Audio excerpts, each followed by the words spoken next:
नमस्कार, मैं अभिषेक कुमार आप सभी का स्वागत करता हूं फोकस स्टडी विद अभी में। तो करंट अफेयर का सेकंड टॉपिक इंडेक्स, ठीक है। फर्स्ट टॉपिक हमने जितने भी सीएम और गवर्नर थे 5 मिनट में हमने याद किया है विथ ट्रिक के माध्यम से, ठीक है। और आज भी हम लोग इसी प्रकार इंडेक्स के जितने भी हैं, मतलब कि टोटल 31 इंडेक्स मैंने कवर किया है और यहाँ से आपके 1 मार्क्स फिक्स है किसी भी एग्जामिनेशन में, चाहे एनटीपीसी का पेपर हो, चाहे ग्रुप डी का पेपर हो, अभी आपका बीपीएससी का पेपर हो, बिहार दरोगा पीटी का पेपर हो, चाहे एसएससी सीएचएसएल या सीजीएल का कोई भी पेपर हो, यहाँ से आपके एक सवाल फंस जाएंगे और बिल्कुल रटना नहीं पड़ेगा।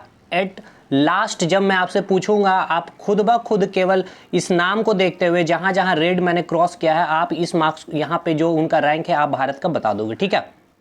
तो स्टार्ट करते हैं। सबसे पहला जो हम इंडेक्स की बात करेंगे वैश्विक राजनीति सूचकांक, और सेकंड हम लोग जो कवर करने वाले हैं वैश्विक लोकतंत्र सूचकांक, ठीक है।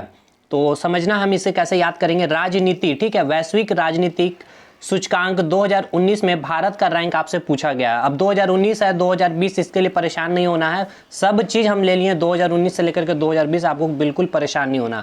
तो देखिए राजनीति की बात कर ले तो भारत में जो राजनीति का आप समझ सकते हो कि भारत में राजनीति का क्या सिस्टम है, ठीक है। चाहे कोई भी सरकार आ जाए वो अपना राजनीति करेंगे ही करेंगे, वो केवल अपना ही प्रॉफिट देखेंगे। इसलिए भारत में राजनीति का 12 बजा हुआ है, 12 बजा हुआ है, यानी कि भारत में का रैंक कितना है वैश्विक राजनीति सूचकांक में, तो 12 है। राजनीति देखते ही भारत में राजनीति का क्या हुआ, 12 बजा हुआ, यानी कि रैंक कितना हो जाएगा, 12 हो जाएगा। लोकतंत्र, वैश्विक लोकतंत्र सूचकांक 2019 में भारत का रैंक कितना, 51। इसे हम कैसे कोरिलेट करेंगे, जैसे कि आप सभी को पता है लोकतंत्र का मतलब क्या होता है कि भारत में क्या होगा, इलेक्शन होगा, ठीक है। इलेक्शन के माध्यम से मतलब क्या है, डेमोक्रेटिक, यानी कि यहाँ पे लोकतंत्र है, मतलब कि यहाँ पे क्या होगा, इलेक्शन, चुनाव होगा। अब चुनाव के लिए जब चुनाव होता है तो आप देखते हैं क्या है कि जो नेता होते हैं, ठीक है, घर घर आकर के क्या करते हैं, रिश्वत देते हैं आपको कि आप हमें वोट दीजिएगा। कुछ आपको एक तरह से बोल सकते हो कि लोभ, ठीक है, लोभ देते हैं ताकि आप उन्हें वोट दें। तो ये क्या करते हैं लोकतंत्र भारत में के जितने नेता है घर घर जा करके 50 में 1 रुपया मिला के 50 का एक नोट और एक कॉइन यानी कि 51 रुपया आपको देते हैं कि आप उसे वोट दे देंगे। तो अब याद कैसे करेंगे, आप जैसे ही देखोगे एग्जाम में वैश्विक राजनीति, तो भारत में राजनीति का 12 बजा हुआ है। लोकतंत्र, यहाँ पे इलेक्शन होता है, इलेक्शन में नेता लोग क्या करते हैं, वोट लेने के लिए आम जनता को 51 रुपया देते हैं, ठीक है। 50 रुपया का नोट और 1 रुपया का सिक्का 51 रुपया देते हैं। नेक्स्ट है सस्टेनेबिलिटी इंडेक्स, वैश्विक बैंकिंग सांख्यिकी रिपोर्ट और वैश्विक रिश्वत जोखिम सूचकांक, ठीक है। तो इसको हम याद करेंगे, इसका जो तीनों में आपका जो रैंक है भारत का 77 है, ठीक है, 77 है। तो इसे हम कैसे याद करते हैं, देखिए अगर आपको भारत में सस्टेन करना है, ठीक है, सस्टेन करना है मतलब कि भारत में आपको अपना जीवन पालन पोषण करना है, निवारण करना है, रहना है, तो सस्टेन करना है तो आपको क्या करना पड़ेगा, बैंक से आप क्या करते हो, रिश्वत लेते हो, ठीक है। भारत में जो भी यहाँ पे सस्टेन करता है तो बैंक से क्या, जैसे आप मालिया को देखें लेके उड़ गया पैसा, तो इसी प्रकार भारत के सभी जनता सस्टेन करने के लिए बैंक से रिश्वत लेते हैं। कितना, तो 77 रुपया, 77 रुपया। तो आपको याद रखना है कि सस्टेन करना है हमें भारत में, तो बैंक से हम क्या करते हैं, रिश्वत लेते हैं। कितना, तो 77 रुपये इसका, ठीक है। तो ये एक बस ट्रिक है, इसे कोई भी आपको अपना माइंड इसमें नहीं करना, बस हमें क्वेश्चन निकालना। तो अब हम एक बार रिवाइज कर लेते हैं। वैश्विक राजनीति का 12 बजा हुआ, लोकतंत्र में 51 रुपया नेता देता, सस्टेन करना है बैंकिंग से हम रिश्वत लेते, जहां सस्टेनेबिलिटी तो एकदम याद कर लेना कि सस्टेन करने के लिए हम बैंक से रिश्वत लेते 77 रुपए के, बस। नेक्स्ट अब हम बात करते हैं मानव पूंजी सूचकांक और ईज ऑफ डूइंग बिजनेस, ठीक है।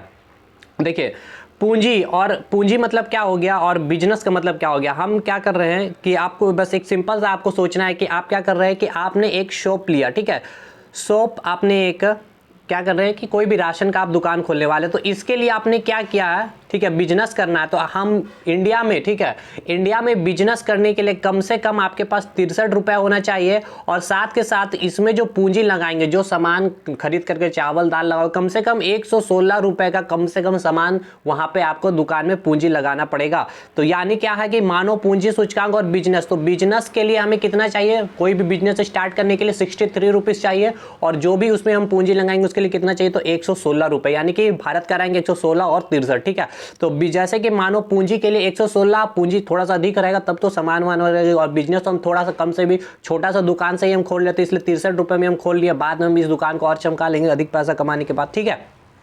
अब हम बात करते हैं ग्लोबल हंगर इंडेक्स, हंगर मतलब क्या है कि आपको भूख लगा हुआ है, ठीक है, आपको भूख है सेंचुरी मारने के लिए, ठीक है, सेंचुरी मारना, उसके लिए आपको एक छक्का चाहिए, यानी कि 100 में एक छक्का माइनस करेंगे तो कितना आएगा 94, ठीक है, एक 6 माइनस करेंगे तो 94, यानी कि भूख है आपको क्या जी सेंचुरी को। सचिन को क्या होता है, हमेशा भूख रहता है सेंचुरी मारने की, और अभी उसके कितना रन है 94, एक 6 के लिए वो भूखा हुआ, ठीक है, एक 6 के लिए वो भूखा है, यानी कि सेंचुरी से कितना कम है 6 कम, यानी कि 94 है हंगर इंडेक्स में। नेक्स्ट ग्लोबल इनोवेशन इंडेक्स, ठीक है, ग्लोबल इनोवेशन इंडेक्स, अंतिम में लास्ट हम टेस्ट में आपको पूरा चीज रिवाइज दिखा देंगे किस तरह से ये ट्रिक काम करेगा। इनोवेशन इंडेक्स में 48 रैंक है। देखिए भारत जो है अभी तक बहुत कुछ इनोवेशन कर चुका है, ठीक है, बहुत साइंस के क्षेत्र में हो, चाहे आपका अंतरिक्ष के क्षेत्र में हो, चाहे वो डिफेंस के क्षेत्र में हो, वो टोटल अभी तक 48 ये कर चुके हैं, इन्वेंशन कर चुके हैं। अब 2 केवल इन्वेंशन इनका बचा हुआ है हाफ सेंचुरी में। तो याद रखना कि भारत जो है, भारत के साइंटिस्ट जो है, डॉक्टर जो है, ये लोग जो है इनोवेशन किए हैं, बस 2 और इनोवेशन करेंगे तो ये हाफ सेंचुरी कंप्लीट कर लेंगे, यानी कि 48 रैंक है भारत का। नेक्स्ट वैश्विक बौद्धिक संपदा सूचकांक। देखिए वैश्विक बौद्धिक से क्या समझ आ रहा है, मतलब कि आपके अंदर कितना मतलब कि क्या बौद्धिक, मतलब कि ये आप सोच सकते हैं आपके अंदर कितना मतलब कि ज्ञान है, ठीक है, बौद्धिक संपदा मतलब कि मतलब कि ज्ञान की संपत्ति है आपके अंदर कितना। तो देखिए हम लोग क्या होता है कि राज्य सरकार की अगर हम लोग बात कर ले, हर राज्य की मतलब मैक्सिमम राज्य में क्या होता है कि हमारे राज्य सरकार क्या होता है 40 साल तक क्या होता है फॉर्म भरने के लिए हमें छूट देते हैं, चाहे ST SC OBC मिला के 40 साल तक की, आप 40 साल तक आप सरकारी नौकरी का फॉर्म भर सकते हैं। मतलब कि हमारा जो क्षमता है, ठीक है, बौद्धिक संपदा, ठीक है, बौद्धिक संपदा को आप समझ रहे हो, बौद्धिक संपदा यानी कि हमारे अंदर ज्ञान कितना, मतलब कि 40 साल तक हम पढ़ाई लिखाई कर सकते हैं, इसलिए फॉर्म भरने के लिए में राज्य सरकार एलिजिबल रखते हैं 40 साल तक, ठीक है। तो बौद्धिक संपदा से हम क्या करेंगे 40 साल। नेक्स्ट ऊर्जा, वैश्विक ऊर्जा संक्रमण, ऊर्जा से क्या है एनर्जी से इलेक्ट्रिसिटी, ठीक है। तो इलेक्ट्रिसिटी आप घर में जो यूज करते हो तो आपके घर में क्या होते हैं बिजली बिल आते हैं। अब आप घर में बिजली बिल यूज करो चाहे नहीं करो, लेकिन जो मीटर लगाओ तो मीटर के चार्ज आपको लेंगे। तो आपके राज्य में उस मीटर का चार्ज कितना लिया जाता है 74 रुपया। तो हर महीने कम से कम इतना तो फिक्स है कि 74 रुपये बिजली बिल आएगा ही, चाहे पंखा चलाओ, लाइट चलाओ, फ्रिज चलाओ, कुछ भी मत जलाओ, लेकिन 74 रुपये तो आपके आएंगे ही आएंगे। एक बार हम फिर से कर लेते हैं, हंगर है, भूख लगा हुआ है, 6 रन कम है, सेंचुरी के लिए तो 94 हो गया, इनोवेशन के लिए 2 कम है, हाफ सेंचुरी हो जाएगा, भारत का 48 हो गया। बौद्धिक 40 साल तक हमें फॉर्म भरने के लिए हमारे अंदर इतना ज्ञान है तो हमें क्या कर सकते हैं, हम लोग 40 साल तक हमें राज्य सरकार फॉर्म भरने के लिए एलिजिबल करते हैं। ऊर्जा एनर्जी बिल आएंगे कितना 74 रुपये कम से कम मीटर के। नेक्स्ट आपको जो है इंडेक्स हेनली पासपोर्ट, ठीक है, पासपोर्ट इंडेक्स।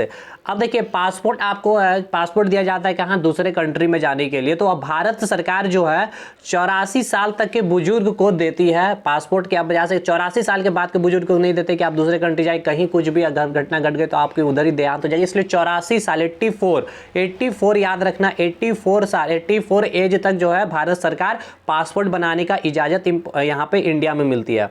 वैश्विक भ्रष्टाचार धारणा सूचकांक, यानी कि भ्रष्टाचार, भारत में जो भ्रष्टाचार है 80 वर्ष के बुजुर्ग लोग तक भी करते हैं। मतलब कि 80 वर्ष के बुजुर्ग के अंदर तक क्षमता होती है वो भ्रष्टाचार करने के लिए। आप देखते होंगे कई सारे ऐसे बिजनेसमैन जो 80 साल की उम्र में वो कई ऐसे घोटाले में फंसे हुए रहते हैं। यानी कि भ्रष्टाचार भारत में जो है 80 वर्ष की उम्र, आप लगा सकते हो कि आप 80 वर्ष तक के लोग भी जो है यहाँ भारत में भ्रष्टाचार कर सकते हैं। नेक्स्ट है ग्लोबल जेंडर गैप इंडेक्स। देखिए जेंडर से आप कैसे रिलेट, जेंडर मतलब क्या हो गया, लड़का या और लड़की, ठीक है, यानी कि 100 लड़की थी, सॉरी इसको 2 में से हम इसको कोरिलेट करेंगे। एक तो हो गया ग्लोबल जेंडर गैप इंडेक्स और एक है वैश्विक लैंगिक समानता सूचकांक, ठीक है। लैंगिक यानी कि देखिए लैंगिक मतलब क्या है, चलिए इसको अलग से हम याद कर लेते हैं। जेंडर मतलब क्या हो गया, लड़का और लड़की, यानी कि 100 लड़की में कितना लड़का है, 112 लड़का है भारत में, याद रखना है आपको बस। तो इस प्रकार जेंडर गैप कितना हो गया 112।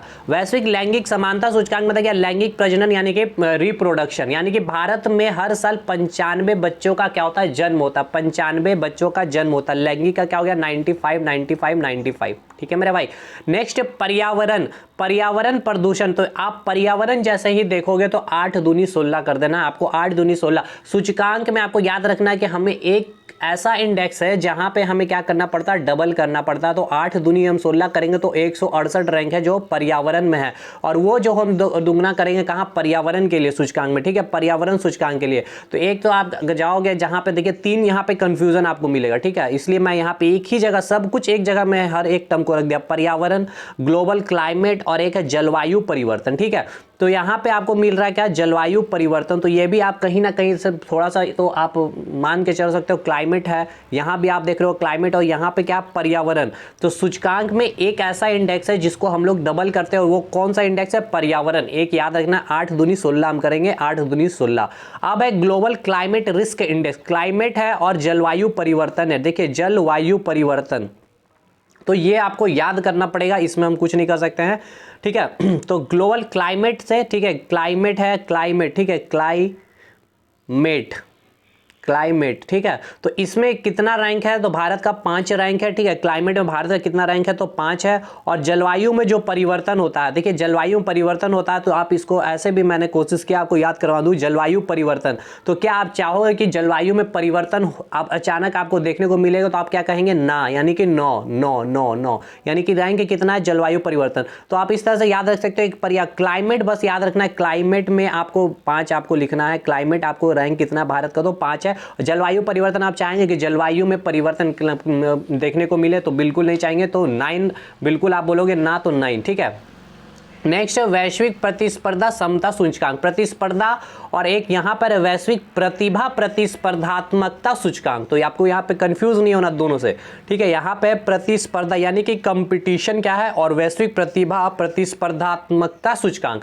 तो कंपटीशन भारत में कितना है, तो याद रखना 43 है। मतलब क्या है कि हम लोग जो है, हम लोग क्या है कि हम लोग कंपटीशन में, भारत जो है कंपटीशन में 43 रैंक में, पीछे अभी तक है 43 रैंक में अदर कंट्री से। कंपटीशन अभी हम लोग कर रहे हैं 1 नंबर में आने के लिए, लेकिन अभी हम लोग 43 में है। और वैश्विक प्रतिभा प्रतिस्पर्धात्मकता सूचकांक यानी कि प्रतिभा है, यहाँ याद रखना केवल कंपटीशन है, प्रतिस्पर्धा, यहाँ पे प्रतिभा, तो इसलिए आप देख रहे हो कितना लंबा वर्ड है, प्रतिभा प्रतिस्पर्धात्मकता। तो इसको आपको याद करना पड़ेगा 72। तो 2 आपको रैंक याद करना है, एक तो क्लाइमेट आपको याद करना है 5 रैंक है, और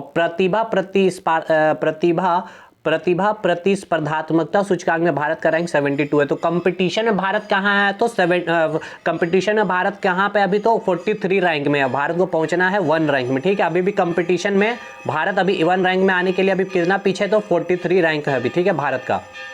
नेक्स्ट विश्व प्रेस सूचकांक, ठीक है, विश्व प्रेस, भारत में प्रेस की स्वतंत्रता। देखिए भारत का जो प्रेस है, ठीक है, प्रेस, और इसके साथ हम एक और रिलेट करना चाहेंगे आपको, यहाँ पे है विश्व शांति सूचकांक, ठीक है। विश्व शांति सूचकांक में भारत का रैंक है 141, और प्रेस स्वतंत्रता में भारत की जो रैंक है 142। तो इसको कैसे को रिलेट करेंगे, देखिए भारत में जो प्रेस है, आप देख ही रहे हैं कि प्रेस अब क्या हो गया, जब से बीजेपी सरकार आई है तो प्रेस अब क्या हो गया, केवल सरकार की बोली बोल रही है, बिल्कुल शांत हो गई है, इसलिए 141। और जस्ट उसके बाद कौन है शांत, तो 142 में कौन है, तो आपका प्रेस, ठीक है। तो इस तरह से आप याद रखिएगा, विश्व प्रेस स्वतंत्रता सूचकांक, तो शांत कौन हो चुका है, प्रेस आपका, ठीक है। कुछ भी अब नहीं लिखता भारत सरकार के अगेंस्ट, वो कुछ भी बातें नहीं लिखती है, तो बिल्कुल शांति बनाए रखी है 141 रैंक पे। और कौन है इसके बाद, आपका प्रेस, ठीक है। शांति कौन बनाए रखा, तो प्रेस, शांति आपका कितना हो गया 141, और इसके बाद शांति कौन बनाए रखा हुआ, तो प्रेस, इसका रैंक कितना है, तो 142, ठीक है। विश्व जोखिम सूचकांक, विश्व जोखिम सूचकांक मतलब क्या है कि भारत इतना वातानुकूलित कंट्री है जो कि जहां पे कोई भी कंट्री आकर के क्या कर सकता है, बिजनेस कर सकता है, इन्वेस्ट कर सकता है, बहुत ही कम जोखिम है। मतलब सोचिए 89 प्लेस में भारत आ रहा है, मतलब पीछे में अगर आप जाते हो तो 89, मतलब इतना सेफ है भारत की, कोई भी आकर के यहाँ पे इन्वेस्ट कर सकता है, बहुत कम चांसेस है लॉस होने की, भारत में 89 है। तो पीछे से आपको याद रखना, 100 के पीछे से 89, भारत में बिल्कुल जोखिम लिया जा सकता है, कोई भी आकर इन्वेस्टर, कोई भी बिजनेसमैन आकर बिजनेस कर सकते हैं। एशिया पावर इंडेक्स, तो आपको याद रखना एशिया में पूरा पावर में कौन है, सबसे हम पहले बोलेंगे चाइना है, ठीक है। उसके बाद हम क्या बोलेंगे, रूस है, उसके बाद हम एक और देखिए ये बस याद करवा रहे हैं, चाइना, आपको पता है, उसके बाद रूस है, और उसके बाद क्या कौन है आपका, फ्रांस है, और चौथे नंबर में कौन है तो इंडिया। ठीक है, बस इस तरह से आपको याद रखना कि पावर, एशिया में पूरा पावर में कौन सा है, चौथा नंबर में भारत है, पहला में कौन है तो आपका चाइना है, सेकंड नंबर में कौन है तो आपका रूस है, और तीसरे नंबर में कौन है तो फ्रांस है। नेक्स्ट, मंदिर की घंटियां आ रही होगी आवाज़, कोई दिक्कत नहीं है इसमें। नेक्स्ट आपको 24वां नंबर में ग्लोबल इकोनॉमिक फ्रीडम इंडेक्स, ठीक है, ग्लोबल इकोनॉमिक फ्रीडम इंडेक्स। अब भारत यहाँ पे क्या बात किया जा रहा है, इकोनॉमिकली भारत जो हो गया फ्रीडम हो गया, मतलब अब भारत में कोई रिसेशन आने वाला नहीं है, क्योंकि अब भारत इतना कैपेबल हो गया कि हर चीज़ में, हर क्षेत्र में खुद ही एक्टिव हो करके उसको ओवरकम कर सकता है। मतलब अब वो जो है 100 के पार चला गया, मतलब अब जो है भारत किसी के ऊपर डिपेंड नहीं। 105वां रैंक है, तो इकोनॉमिक फ्रीडम, इकोनॉमिक से भारत को फ्रीडम मिल चुका है, 105 रैंक है। ठीक है, 105 रैंक है। खुशहाली तो ये आप सभी को याद होगा, 144वां रैंक है खुशहाली में। मैन्युफैक्चरिंग, तो भारत मैन्युफैक्चरिंग करने में तीसरे नंबर में, सबसे पहला नंबर में कौन है तो चाइना है, और दूसरे नंबर में कौन है तो आपको याद रखना है अमेरिका, और तीसरे नंबर में कौन है तो भारत है, भारत है, भारत है। भैया ये रैंक मैंने एग्जैक्ट नहीं बताया, मैं आपको याद करवाया हूँ। पावर में यहाँ एशिया में सबसे ज्यादा पावर कौन है, सबसे ज्यादा चाइना का, उसके बाद कौन है रूस का, उसके बाद कौन है तो फ्रांस का, उसके बाद भारत का, ठीक है, इंडिया का। लेकिन मैन्युफैक्चरिंग सबसे ज्यादा कौन कर रहा है, चाइना कर रहा है, उसके पीछे में टक्कर कौन दे रहा है, अमेरिका दे रहा है, और उसके बाद जो है भारत, इंडिया भी आ रहा है तीसरे नंबर में। रियल इस्टेट ट्रांसपेरेंसी, भारत में ट्रांसपेरेंसी है तो 34, ये आपको याद करना पड़ेगा, 34 ट्रांसपेरेंसी में कितना ज़्यादा भारत में ट्रांसपेरेंसी है तो 34वां नंबर भारत का है।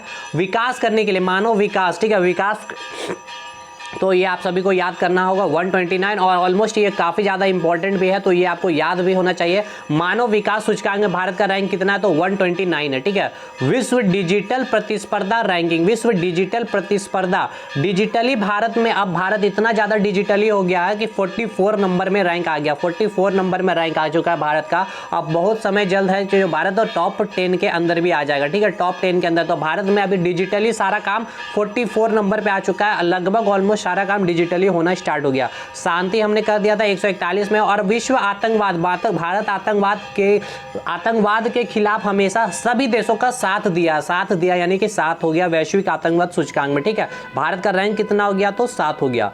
तो इस प्रकार हम अब आपको दिखाते हैं कैसे हमारी ट्रिक या फिर हमने जैसे को रिलेट करके पढ़ा वो काम आएगी। अब देखिए, पहला इंडेक्स है आपका राजनीति, तो भारत में राजनीति का 12 बजा, और लोकतंत्र में इलेक्शन होता है तो उसके लिए 51 रुपया नेता देते हैं। सस्टेन करना है तो बैंक से हम क्या करते हैं, रिश्वत लेते हैं, 77 रुपया का सस्टेनेबिलिटी इंडेक्स हो गया, बैंकिंग इंडेक्स हो गया, और रिश्वत जोखिम इंडेक्स ये 77 हो गया। नेक्स्ट अब बात करेंगे पूंजी करते हैं और बिजनेस, यानी कि बिजनेस करने के लिए हमें कितना चाहिए तो एक बिजनेस करने के लिए हमें कम पैसे में भी कर ले तो 63 रुपए में, और पूंजी के लिए 116 रुपए। नेक्स्ट हम global hunger index, hunger index की अगर हम लोग बात कर ले तो भूख लगे हुए एक 6 हमें और चाहिए, यानी कि 94 सेंचुरी करने के लिए और एक छक्का चाहिए, यानी कि भूख है इसको सचिन को। इनोवेशन कर चुके इतना कि अब 2 बस बचा हुआ, यानी कि 48 इनोवेशन कर चुका है भारत का रैंक। बौद्धिक संपदा, इतना ज्ञान हमारे पास होते हैं कि हमारे राज्य सरकार 40 साल तक राज्य सरकार जो होती है सरकारी फॉर्म भरने के लिए हमें देती है। ऊर्जा यानी कि एनर्जी, इलेक्ट्रिसिटी जो बिल आती है जो आप यूज करो चाहे नहीं यूज करो, लेकिन मीटर का आपको पैसा देना पड़ेगा कितना 74।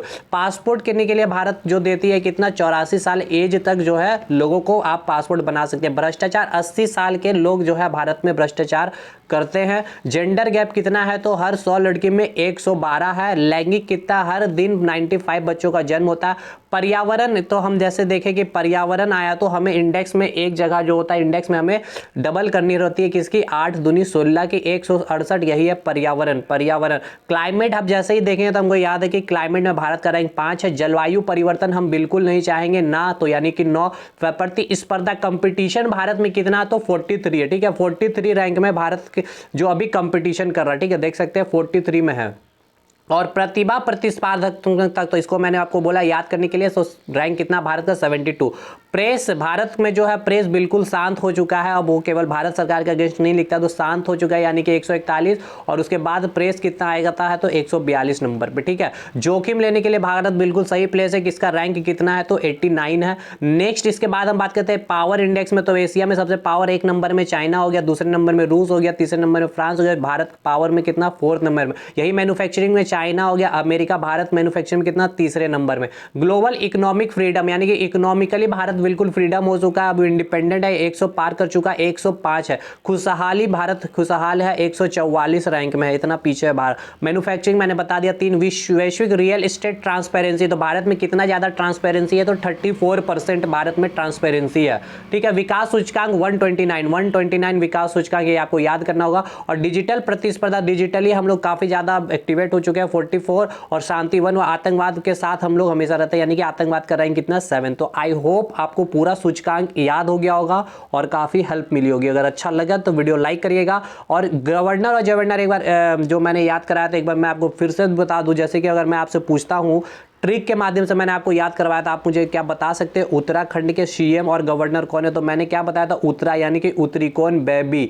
बेबी कहाँ? बेबी को क्या मैंने कहा था? अंदर से, यानी कि त्रिवेंद्र, ठीक है। तो बेबी गवर्नर और त्रिवेंद्र जो था आपके सीएम हो गए थे। उसी प्रकार मैं आपको याद करवाया था एक आपको कौन से कौन से देश राज्य की, तो मैंने आपको याद करवाया था बिहार का। तो बिहार में कौन है? नीतीश कुमार सीएम है। लेकिन मैंने क्या किया था, बिहार के लाले यानी बिहार के फगुआ भी काफ़ी इंपॉर्टेंट है। तो फागू आपके क्या है? फागू चौहान आपके गवर्नर है। उसी प्रकार अगर अरुणाचल प्रदेश की हम बात कर ले, तो अरुण क्या था? गांडू था, जो मिश्रा जी के वाइफ के आंचल में घुसा हुआ था, ठीक है। तो मिश्रा जी थे। और खांडू, गांडू से हमने खांडू को रिलेट किया था।